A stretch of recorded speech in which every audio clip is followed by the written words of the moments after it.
Basically जो सुरक्षा बलों का जो मेन मकसद है कि माओवादियों का, नक्सलियों का संपूर्ण इकोसिस्टम को ध्वस्त किया जाए और इसी रणनीति के तहत कार्रवाई की जा रही है। और इसमें न केवल सुरक्षा बलों के द्वारा ऑपरेशन, बल्कि जो आम जन हैं या जो नक्सलियों के कैडर हैं, उन तक, दिलों तक पहुंचने के लिए भी कार्य किए जा रहे हैं। और जो शासन की राहत एवं पुनर्वास नीति है, उसका भी व्यापक प्रचार प्रसार किया जा रहा है। और हमारा मकसद यही है कि जो भी नक्सली संगठन से जुड़े हुए कैडर हैं या जो भी उनका सपोर्ट कर रहे हैं,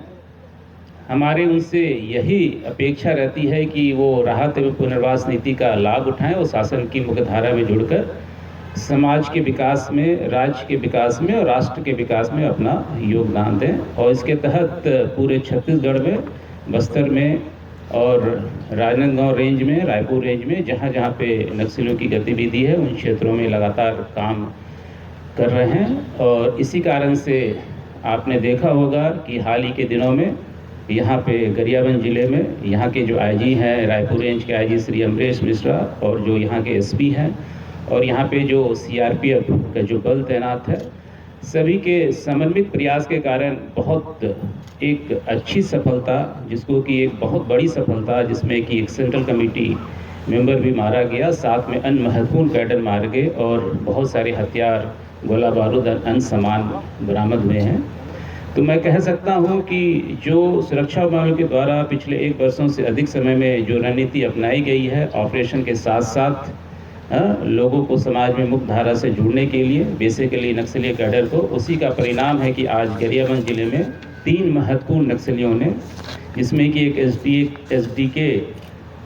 जो डिविजनल कमेटी है उसका जो डिप्टी कमांडर है, साथ में 2 एरिया कमेटी मेंबर्स, जो कि इस क्षेत्र में काफ़ी दिनों से सक्रिय थे और साथ ही साथ जो पिछले दिनों यहाँ पे मुठभेड़ हुई थी, उस मुठभेड़ की घटना में भी शामिल थे। उनके द्वारा आज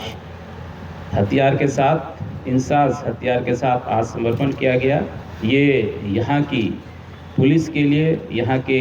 जो पूरे सुरक्षा बल हैं, इनके समन्वित प्रयासों का ये परिणाम है। इसके लिए मैं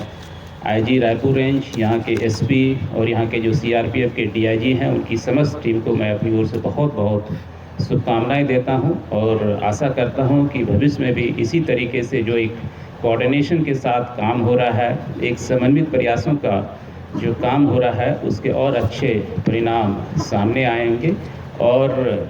मेरी यही आशा है कि इस क्षेत्र में जो नक्सलियों की गतिविधि जो थोड़ी बहुत क्षेत्रों में सीमित रह गई, उसको संपूर्ण रूप से हम खत्म कर पाएंगे और पूरे छत्तीसगढ़ में जो ये समस्या है, उसके समूल उन्मूलन के लिए सुरक्षा बलों के द्वारा प्रयास किया जा रहा है।